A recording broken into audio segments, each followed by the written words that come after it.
बबाल पढ्यो मजाले हिउँदै दामी पढ्यो। मनाङ गाउँमा हिउँ परेको छ लगभग चार वर्षपछि परेको होला हिउँ चाहिँ। कुखुराको सुप खाने भनेर लोकलको मासु भिराएको छु। Hello good morning from Manang है। आज चाहिँ बिहान उठ्ने बित्तिकै ढकले यस्तो हेर्दा क्या बबल भइरहेछ होइन। हिउँ पऱ्यो है आज चाहिँ मनाङमा यति बग्लो भइसकेछ। हिउँ पर्दैछ अझै रोक्ने सुरसारै छैन। यसरी भएर हेरौँ अब यसरी भएर बाइकहरू छु निकै चिसो। इधर बग्लो भएछ। त्यहाँ तुलसी ताल घुम्ने मान्छेहरू बाइकमा फसिएर बसिरहेछ अब मजाले यसरी मजाले।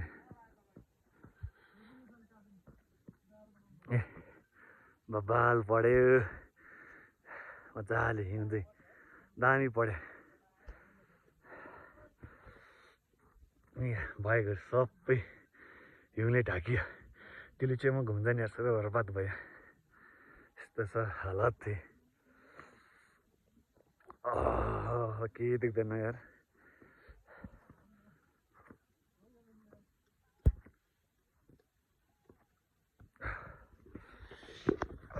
साह्रै जाडो बब्बाल पऱ्यो बब्बाल मजाले। धेरै वर्षपछि अहिले हुँदै मनाङ गाउँमा हिउँ परेको छ। लगभग चार वर्षपछि परेको होला हिउँ चाहिँ। पहिला परेको थिएन 4 वर्ष जति। अब यसपालि 4 वर्षपछि चाहिँ पहिलोपटक हिउँ बाक्लो पर्दैछ हाम्रो गाउँमा। कति बाक्लो भएछ भने देखाइदिन्छु। यति बाक्लो भइसकेछ। लगभग 500 इन्च हिउँ परिसकेको छ। अब घुम्ने आउने टुरिस्टहरू भयो, हाम्रो नेपाली टुरिस्टहरू भयो, त्यो बाइकहरूमा आउने गाडीमा आउनेहरू फस्यो। अब मजाले हिउँ यसरी आज दिनभरि पऱ्यो भने 1 हप्ता जति फस्यो। बाटो हत्तपत्त खोल्दैन, गाह्रो हुन्छ बाटो खोल्नलाई। मनाङको हिउँ फ्रेस खाएर घुमेर रिल्याक्स पनि भयो पर्यटकहरूले। अहिले चाहिँ म आफ्नै कोठाको जाने बाटोको हिउँ फाल्दैछु है। केटा हो यसरी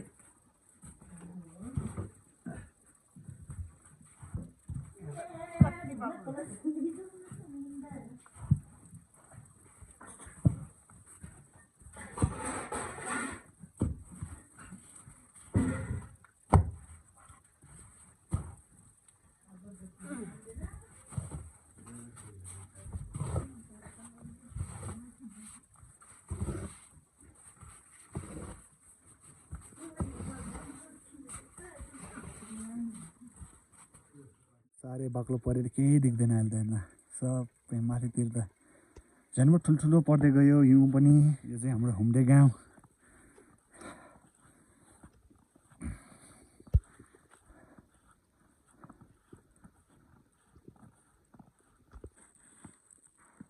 आज चाहिँ हिउँ मजाले परिरहेछ हाम्रो मनाङ गाउँमा। अब चिसोमा कुखुराको सुप खाने भनेर लोकलको मासु भिराएको छु। यहाँको छालाको ज्याकेट पनि लगाइरहेको छु मैले। अब यसरी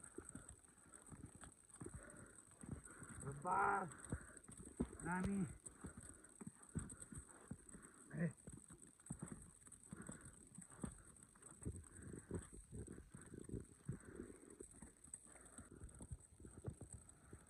यस्तै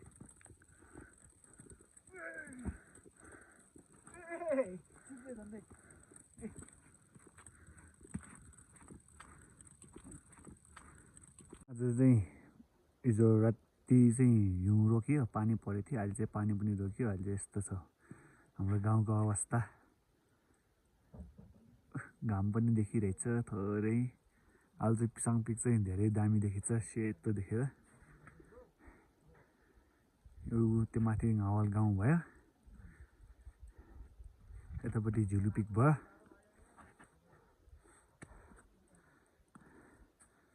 गजब देखेछ अहिले चाहिँ। साह्रै चिसो अहिले चाहिँ -5 छ।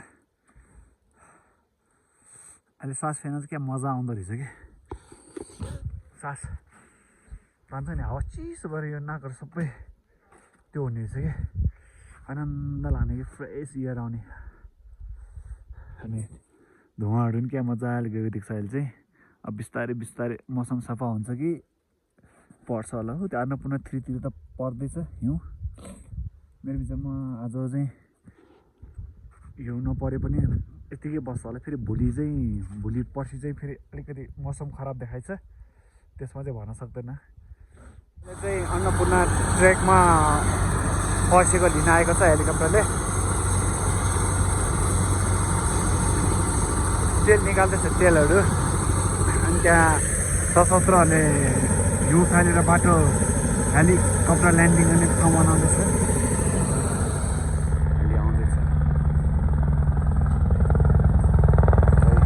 आउँदैछ।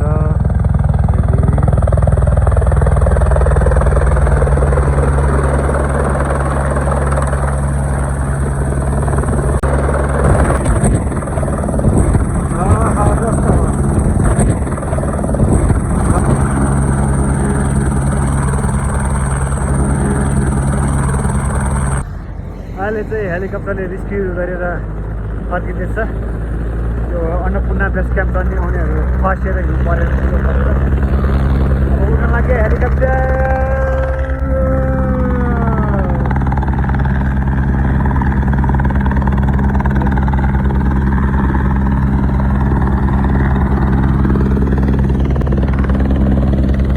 सकेसम्म यसो आफूले सक्दो सहयोग गरौँ भनेर त्यहाँ यता फसेकोहरूलाई कति 4-5 जनालाई त सहयोग गर्न सक्यो।